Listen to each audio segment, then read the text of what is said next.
Hello everyone! Welcome to another episode of Joy and Abby Life Unfiltered, where we talk about life, marriage, and everything in between. So ano ngayon ang ating episode? Meron tayong special Meron tayong guest special pala. guest, sina This is Bruno. Ito, Bruno. Bruno. and Aiko. Aiko. Good girl, good boy. Special guest namin ngayon. Special guest. Guest natin si Boboy. Inaction mo Kinain isang pa tip. yung treat. Yung natin ngayon, ang ating topic for today is about aging. Kailan ba tayo naging tito at tita? Oh. Tito and tita, bata pa tayo, tito and tita na Oo nga tayo. eh. So, do you mean aging? Aging in general? Aging in general. Okay, sige. Alam mo naman, nasa Very relevant for us to talk about that. Nandiyan na tayo Especially nasa early 50s tayo. Okay, that's really interesting topic for Oo. today. Siguro ang question for today is, ano yung moment yung napaisip ka na, uy, parang tumatanda na tayo? Ano yun? Sa akin, Hmm. pero nung 30s and 40s, hindi ko siya masyadong naramdaman kasi meron tayong form of exercises during that time. We ran marathons nung early, When you were in Singapore. nung nasa 30s and then continuing on 40s. Pero nung dumating sa age na talagang nung pagdating ko ng 50, hindi pala pagdating ng 50, in the lead up to sa pagiging 50, nagkaroon ako ng frozen shoulder. All of a sudden, parang I was just trying to reach out onto something. Mhm. And then, biglang sumakit yung shoulder ko. So, yun yung isa sa mga signs. Dahil na-realize mo, meron na akong shoulder pains. Ngayon, ngayon, alam mo yun, nakikita ko na yung, dahil na-realize mo, matanda ka na pala. Nakikita mo na ngayon yung mga wrinkles in between nose. Tapos, ito yung mga maliliit na mga tiny wrinkles. Tapos, yung sagging skin mo. Yung dati na defined jaw mo, wala na doon. So, yun talaga yung physical changes for me. Yun yung trigger nung na-realize ko, I'm aging. Ako naman Matanda na ako. sa akin naman, as a... Syempre, obviously, yung white hair, of white course. hair. Yeah. Hindi ko masyadong na-notice yung aging. Siguro dahil as we age, nag-a-adjust tayo gradually. So, nung nasa 30s, actually, nung nasa 20s ako, dahil hindi ako masyadong active noon, naging mas active ako nung 30s. I felt like nung 30s is medyo stronger ako noon. Tapos nung 40s ako, nandito na tayo sa Australia. So, I did, yung nakapag ultramarathon ako. So, you can say na mas malakas ako. Pero recently, dahil nung nagkaroon ng injuries yung around 2018, 2019, medyo nahirapan akong bumalik sa pagiging active. So, parang doon ko na-feel yung parang yung aging talaga. So, parang yung physically, mas matagal kang mag-recover. Physically, saka yung, siguro hindi rin ako nakakabalik agad dahil nga, yung unang-una, from work perspective, sa career natin, nandun na tayo sa age na mas malaki na yung responsibilities nung trabaho. So, medyo mahirap i-manage yung schedules these days. Siguro, yun yung ko. Pero, physically, syempre, meron ako naramdaman if I compare today than yung mas bata pa ako. Sa akin din ganun eh. Parang yung in terms of recovery, pag pumupunta tayo ng gym, parang it takes me almost a week para ma-recover. Especially kapag legs day. Ang hirap. How about lifestyle changes? Like, for example, nung bata tayo, ako, ang masay ko from a lifestyle perspective, dati nung bata ako, as yung nakakaano pa tayo alam mo yung gimmick, tas gabi, okay, abutin na alas 2. Ngayon medyo mahirap na mahirap nang gumimik, tas aabutin ka ng madaling araw. Sa akin nga opposite actually. Kasi 'di ba, alam mo naman nung ako madali akong makatulog So, yung Dati. life, oo, dati. So, siguro hindi siya common among as compared to everyone kasi it's opposite, 'di ba? Kung yung mga bata noon kayang-kayang magpuyat, ngayon hindi na, like you said. For me naman, it's the opposite kasi noon ang ganda-ganda ng tulog ko, wala akong eye bags. Pero ngayon nahihirapan akong matulog. Yun yung lifestyle change na Pero hindi yung lifestyle, yun yung physical change sa'yo. Lifestyle meaning yung kaya mo ba, may energy ka bang gumimik until 2 hours? well, true. Well, Kumbaga true. na ano ka ba, na-encourage ka ba na lumabas? Ay, hindi na. Kunyari, yayain ka ng, let's go out, 10 o'clock, medyo parang pag-iisipan mo. Mas gusto ko na yung laging nasa bahay. Oo. Bagay, dati naman akong gusto ko lagi talaga sa Homebody ka bahay. naman. Homebody talaga ako. Pero, ngayon, yung parang, mas gusto ko na yung nagre-relax na lang muna sa bahay. Ayoko na yung mga gimmick-gimmick. Manood na lang ako ng Netflix. Yung ano ba, yung, kumbaga, yung, ang normal na sa atin yan, lalo na sa mga circle of friends natin, yung lunch na get together. Tapos pagdating Tapos ng pag alas 6, uwian na lahat. Oo nga eh, meron nga akong friend na sabi niya, alas 10, talagang wala na. Matutulog na siya eh. Di ba? So, Medyo mahirap na mahirap nang makipagsabayan sa... At saka dati, like, ewan ko sa'yo siguro ikaw, kasi minom ka na malakas kang minom dati. Ako, hindi ako malakas sa minom. Pero kapag uminom ako dati, yung the following day, yung kaya kong i-max yung sarili ko. Ngayon, hindi na. Hindi ko na kayang i-max. Yung kumbaga kung dati, pag nag-inuman tayo, to the point na hindi natin naaalala kung ano yung nangyari the day before, di ba? Sagad. Ngayon, isang wine lang, parang ayoko na. Hindi ko na kaya. Meron kang mga yung mga experiences like lalo na ngayon na tumatanda tayo na talagang masasabi mo, ay tumatanda na ako. Like for example, yung meron kang mga bagay na or things or mga places na nakakalimutan na dati alam mo. Kaya mga things na nami-misplace mo. Hindi ba yan dementia? Hindi nga, naman kaya dementia. nga, minsan yun yung nagtitrigger, di ba? Oo nga, parang, naiisip mo na or baka... overloaded lang ba talaga yung isip natin ngayon? Marami akong instances na ganyan na halimbawa kalilipat ko lang ng team. Tapos may nakasabay ako sa elevator or sa lift. Babatiin ka niya, "Hello Joy." Tapos ikaw hindi mo man lang na hindi mo na realize na Hindi mo na alam yung pangalan. hindi mo na matandaan yung hindi pangalan. hindi ko na matandaan yung pangalan. So sasabihin ko na lang, "Hello, kumusta ka na?" Oo, ako marami rin ganyan na Maraming hindi ko instances na matatandaan. ganun. I-compare mo nung bata tayo, di ba? Nung bata tayo, like yung phone number pa lang ng Oo, lahat yata ng lahat phone ng number ng kapitbahay mo, alam mo diba? eh. So, lahat nasa memory dahil gamit na gamit. Mahalaga yung memory nun eh. Wala ka namang access nun sa mga digital information like maps, walang ganun, wala kang ring Wala access kang mobile, di ba? Oo, walang mobile phone. So, Kailangan mga kabisado contacts, mo or oo. isinusulat mo sa isang phone book. Oo, miski din sa driving. Pag driving, usually kinakabisado mo rather than yung ngayon masyado kang dependent sa technology. Hindi siya nakakatulong sa memory ng mga tao na especially kapag tumatanda ka. Meron ka bang mga dating naririnig mo lang kina mami or ako kina nanay na ngayon naku, oo. ginagamit mo na as a Siyempre, phrase? kasi 'di ba? So doon talaga, ibig sabihin tumatanda ka na. Oo, kasi yung mga advices nila na ini-ignore mo lang dati, ngayon the same advice na binibigay mo sa Meron kang maisip na example? Ako like yung sa kunyari lalabas pa lang, 'di ba dati? Pagka lumabas ka, asa ka na sinasabihan ka lalabas ka, tas hindi ka papayagan.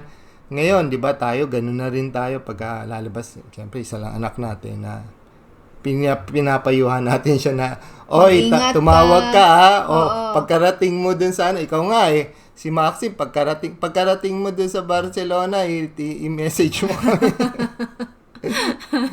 Exactly. Oo. Ako ba, ano ba yung mga, o yun nga, yung sinasabi ni Daddy no, na huwag ka magpapagabi. Ganun na Same rin. thing na Sa'yo sinasabi na ko ngayon, di ba? Pero, nanggagaling na sa'yo oo, ngayon yun. oo. Okay, maiba tayo. So, i-switch natin yung, yung tempo ng, ano naman to, mas seryoso to, at mas personal. After almost 30 years of marriage, paano nagbago ang perspective natin sa life? As a partner, no? As a husband and wife. Ay, malaki. Syempre kasi, di ba, yung first probably few years of us being together, nandun pa yung mga kilig moments, di ba?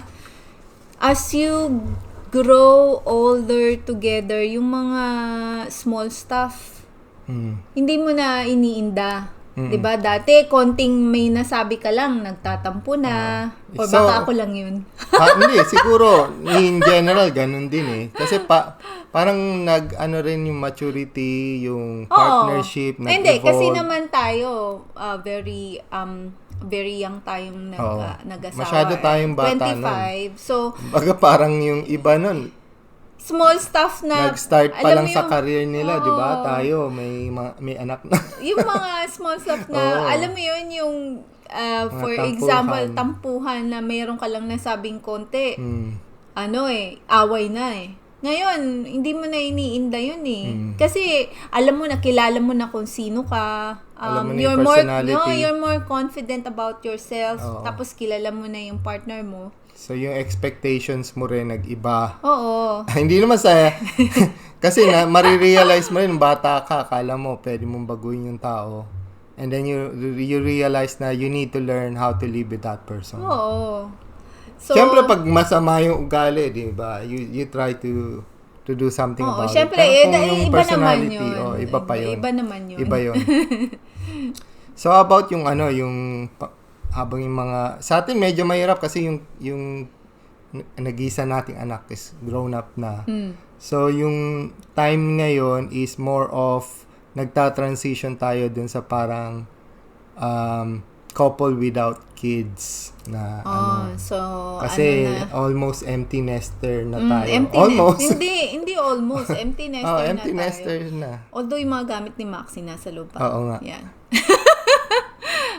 Pero, may ka ba? May napansin ka bang, may na-notice Nagbago? ka bang nagbago? Sa akin, wala naman eh. Oo. Siguro, Kasi although nung nandito pa Maxine? si Maxine, kumbaga she tends for herself. Like Oo. she cooks for herself, Oo. siya nang bahala sa like lahat ng ang mga mga things kailangan niya. So hindi naman pero yung syempre yung presence na nami-miss mo, 'di ba? So ngayon tayong dalawa lang naging nag-uusap as a result. Kaya may podcast na Kaya tayo. kami may podcast. Hindi, Meron kami kausap na iba. saka yung ang tawag dito, yung gradual transition ba from being a parent with a small child into an adolescent and into a young adult. Medyo nandun yung pero yung changes is very gradual. So mahirap sabihin na napansin mo ba. So hindi natin napansin, pero kung babalikan mo na as a parent nung bata pa tayo to now is Yung way eh. different. May Oo. generational changes din, di ba? Oo. Like, nung nasa Pilipinas tayo, iba yung pagpapalaki noon. Merong helper. Nung nag-Singapore tayo, ganun pa rin. May help. Ngayon, iba rin dahil parang parehas na lang tayong lahat adult sa Oo. Yung sa akin naman, yung treatment sa isa't isa. Sa akin yung parang yung na-realize ko na, uy, matanda na pala ako. Kasi, alam mo nung nag-turn 18 si Maxine, di ba? Before that, sila they look up to you for everything. So, parang importante ka sa buhay nila. Pero after nun, syempre, nag-start na sila to have their own life. So, parang ang realization para sa akin, uy, hindi na pala ako kailangan.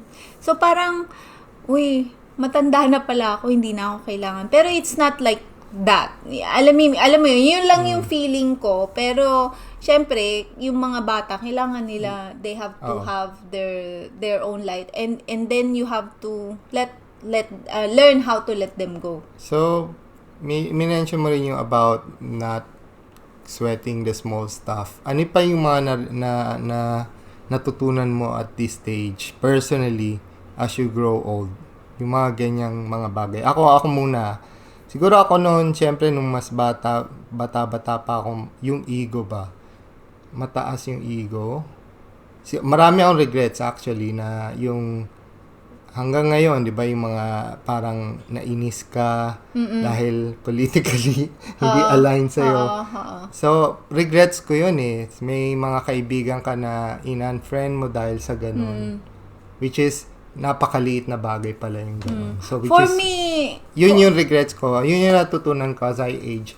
So, ang maganda nun, bata pa ako. May magagawa pa ako. Ako naman, for me, kasi hindi ko alam, it's probably a part of my personality, how I grew up. Parang, alam mo yun, parang importante sa'yo yung sinasabi ng ibang tao. Like, you know, the way they look at you. Habang tumatanda ako, parang, so what? Oo, hindi mo Wala na na akong masyadong pakialam sa pinapansin kanila yung kasi ganun, kung halimbawa, hindi naman, that's not what I meant. Like, what I mean is, I don't, hindi mo na masyadong hindi ka naglo-lose sleep sa mga ganun. Oo, sa mga ganung bagay. Kino-consider mo siya, pero logically, Oo. pag-iisipan Not mo kung necessarily, tama. I don't mean walang pakialam. Meaning, whatever they hindi say, katulad it doesn't nung dati. change me. Oo. Saka hindi ka masyadong maapektuhan. Oo. Hindi tulad mas bata Hindi ka katulad na nung dati conscious na ka masyado kong sensitive sa mga sinasabi ng ibang tao na dapat pala hindi. So kasi yung halimbawa yung may mga bagay na halimbawa sa school tas may sinabi sa iyo about that na impacted ka tapos it Anong example nun? halimbawa sinasabi About physical appearance or hindi, more on siguro nung nag-aaral ako high school to? College? Elementary, high school na sinasabi nila na yung ano ko daw, yung pagiging Honor student is because I have help with my dad. So parang ang feeling ko noon parang nare-reduce yung effort mo. Yung effort ko. Oo. Pero Siyempre, understandably kasi parang teenager ka pa lang nun eh. pero ngayon, alam mo yun, if you think about Parang proud it, ka pa nun kung tinutulungan ako ni daddy ko, no? Kaya ako ganito. kasi alam mo yun, yung dati kasi parang ang feeling ko, siguro hindi ka nga dapat. Medyo You're not self-centered kasi ang isip ng pagka-teenager ka pa eh. Parang during that time, iniisip nila, pagka hindi ka achiever ka, ikaw ang gumagawa ng effort rather than galing sa iba. Okay. So parang ang feeling ko noon na I'm not deserving of that. Kasi ito yung sinasabi Buti ka pa, honor. Ngayon, naisip ko na it's yung kumbaga hard work ko yun eh, 'di ba? Although tinuturuan ako, I studied hard. Okay. So, ngayon hindi na ako nagpapa-apekto Hindi ka na kahit na anong apektado, sinasabi kahit sa work. Kahit work or kumbaga ina-accept mo siya as parang feedback ba? Feedback is always a gift. So, pero hindi ka na naapektuhan masyado. Ako same din ako. Kumbaga mas meron na tayong different perspective at this age.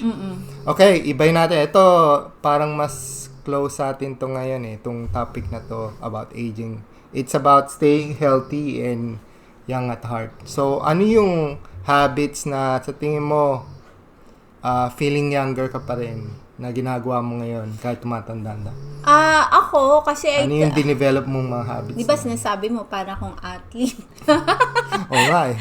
Dami mong, nasa payroll eh. I try to be as healthy as possible by going to the gym. And, alam mo yun, from time to time, if time allows, I still play tennis. Tapos, I try to exercise as much as I can. Kaya lang lately, dahil sa work, hindi ko magawa. Tapos, I try to control what I eat. Kasi, yung intake mo, very important, especially kapag tumatanda ka, mahina na yung metabolism mo, yung body mo reacts differently when you were 20 years old or 30 years old, diba? So, yun yung mga things na I try to do that keeps me still young. Tapos recently, kasi na-inspire ako ni Grapes, yung bunsong kapatid ko, na alam mo yon, I try to do like what's in TikTok, for TikTok. example. Para So, ano dance. yan mental, diba? mental exercise. Oo, diba? Oo, So, sa physical exercise. Saka keeping up with the with current the trends. current events. Oo, Alam mo yun. para hindi maiwasan yung yung pag-iisip mo.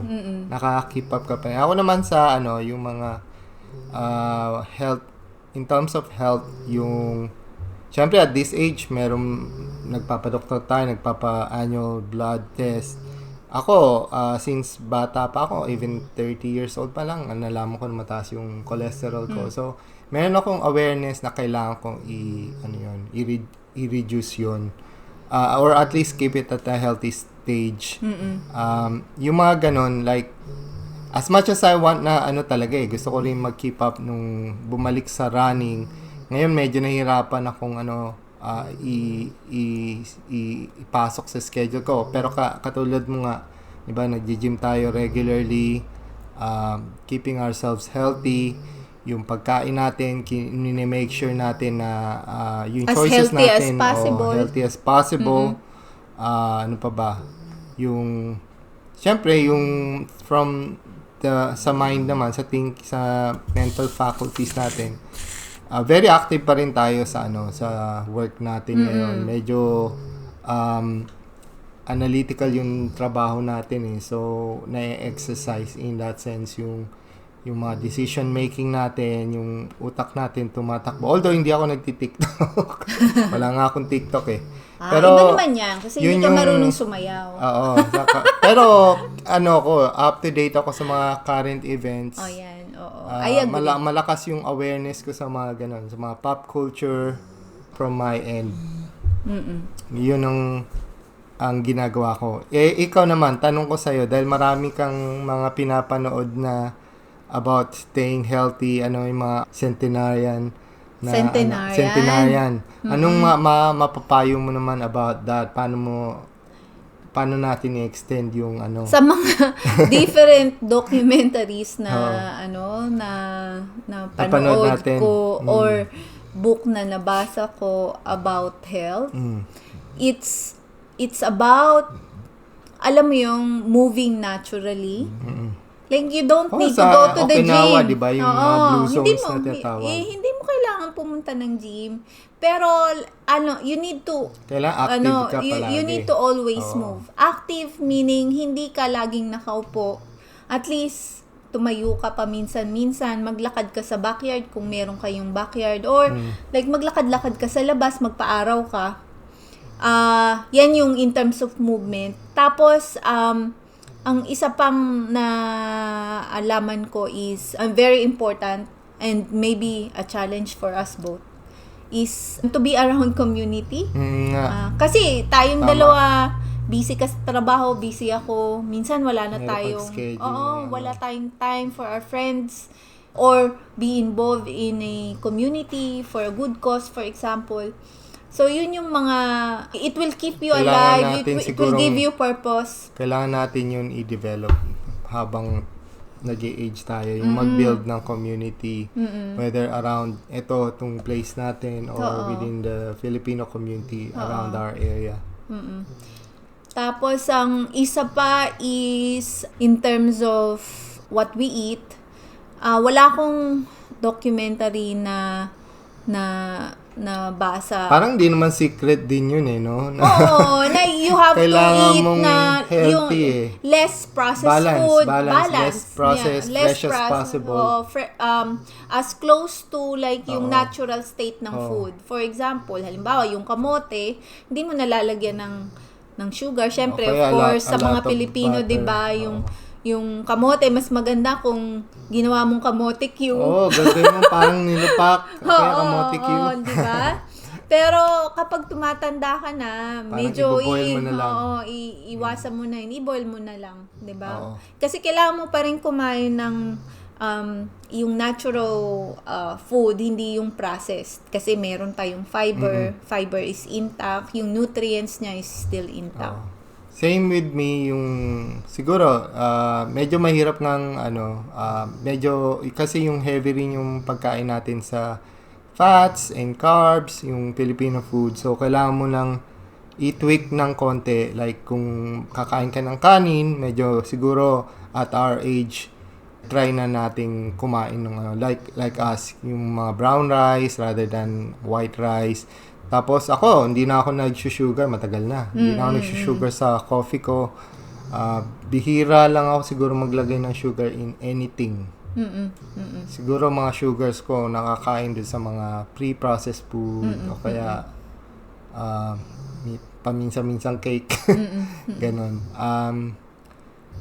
Okay, closing tayo. If you could give one piece of advice to your 25-year-old self, ano yun? Anong advice sa 25 years old? Niisipin ko muna. 25 years old, kapapanganak pa lang ni Maxi noon. Papanganak ko pa lang noon. Ano yung advice mo sa Joy, 25-year-old Joy? Okay. So, siguro for me is to don't sweat the small stuff. Kasi ako nga as a person, medyo sensitive ako sa mga sinasabi ng tao. And it came to a point na it impacted my mental health. So, ngayon na nandito na tayo sa right age na we have enough experience to realize na it's not that you don't have to care about what other people say, but you shouldn't let it affect you. Kasi it shouldn't change you as who you are. Just believe in yourself. Ako naman, 25 years old. Medyo, dahil kapapangalak pa lang ni Maxi, natatanda ko na very busy tayo nun eh. As in, binibuild up pa lang natin yung career natin. Siguro kung makakausap ko yung sarili ko today, my 25 years old self, sasabihin ko sa kanya na being you doing what you're doing, grind, be gritty about your work. Pero ang siguro masasabi ko lang is yung mag-invest earlier. Mag-invest financially earlier, tapos mag-invest din sa health. Siguro mag-exercise more. Although nung nasa Pilipinas medyo mahirap talaga. Mahirap sa Pilipinas mag-schedule. Siguro kahit yung simple run medyo mahirap no? Hindi, pero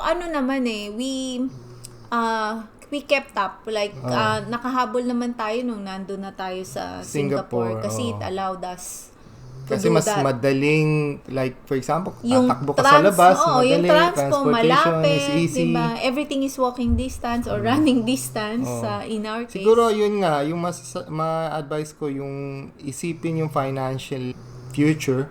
Although, masabi mo, hindi rin naman tayo gumawa ng bad decision about that one. We make do what we can, yung kung anong kaya natin nun. Pero siguro yun yung instill ko sa kanya. Saka pag narinig mo yung Bitcoin, bumili ka. The moment na marinig mo yung word na Bitcoin, bilhin mo lahat ng pera mo na sa bilhin mo yon. Oo nga. Okay. I hope may natutunan kayo sa episode ngayon. Pero sana nakarelate kayo sa mga pinag-usapan natin. Na-share namin today. Thank you. Thank you. Bye. See you next episode.